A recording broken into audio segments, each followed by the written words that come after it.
Karong adlaw akong ipakita sa inyo nga ang plaster diriya sa overview kay kagabi imang god na inahitabo nga landslide diriya. Nibigay jud siya kay batag hapon man god magdundong ang ulan unya napod ni tubod diriya nga part maong humo kayo ang yuta nakankan gid siya.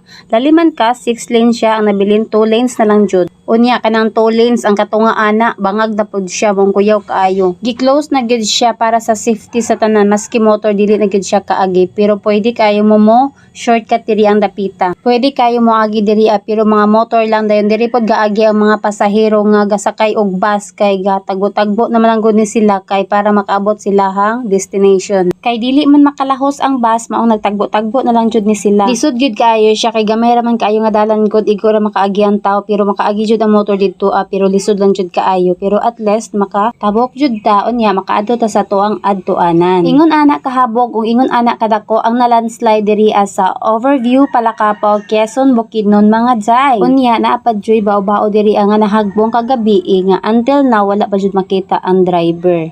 Kamulo pa jud ang retrieval operation. Unya matud pa nila naapad ako nun ni nahagbong nga wing van og service pero wala pa jud siya nakita.